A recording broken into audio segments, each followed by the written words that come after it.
Women wear many hats, and sometimes we forget to put on the hat of self-care. But it's vital that we do, and our next guest is here to help us. Good morning, Dr. Nadine. Thank you so much for being here. Good morning, Kim. Thank you for having me. So you are a doctor and a yoga instructor and a health coach and like all the things, like everything. Like you feel like you're so young to have done all of those accomplishments to this point. So what made you get into teaching yoga? So I am a retired physician. I was a pathologist, and I decided to practice yoga because the business of medicine was eating me alive. And I was too young to think about sustainability for my practice for the next 20, 30 years. That's not why I got into medicine. As corny as it sounds, I wanted to help people and still do. So my mother's a cancer survivor. And when she was healing, she was not the type of person who would go to a group and talk about what was going on with her. So I found a local community yoga practice that we could go to together. So that started me on my own yoga journey. So when I finished medicine and I didn't know what to do, I walked into my local yoga studio, just wanting to deepen my practice, find out what's next for me.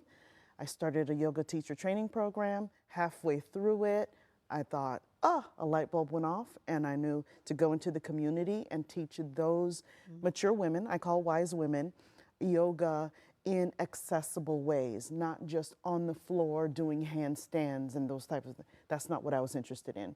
So I taught in assisted living facilities, cancer centers, gyms that were catered towards older individuals. And I then branched out from teaching in the chair, sometimes on the floor, and also in the water. Wow. What I love is when you say wise women.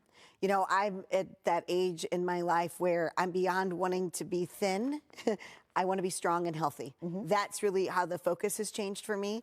And I feel like yoga as a practice, that's what it can do, that it makes you strong. And the other thing that I love about yoga is that when you do it, the stretches, that it helps you in your everyday activities, right? That you're not just stretching, like it properly how to stretch to grab something off a shelf or something high. Am I correct in that? So I'm such a practical gal, and thank you for asking that question, because I also, because of my background, wanted to make yoga very practical and accessible. So I really focus on an approach that enhances your physical ability, whatever level you are, so that you can enjoy your activities of daily living safely, comfortably. You can go on vacations and you have more stamina. You can do things in different public spaces. One of my favorite things is to teach up and down, sitting up and down, because it's such an important physical ability that we don't think about and tend to lose with time.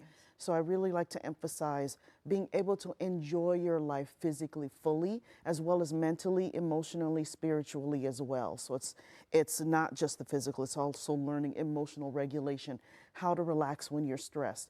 Even driving in a car, how to make sure you're not tense and you're not reacting to what's happening, but you can respond. So that's why I love teaching yoga. I wrote in my notes, I looked at your website, presence, not escape, behaviors instead of actions. Yes. I love the behaviors instead of actions, because we all think, well, if I'm going to do this, then this will be what happened. But you've got to change the behavior.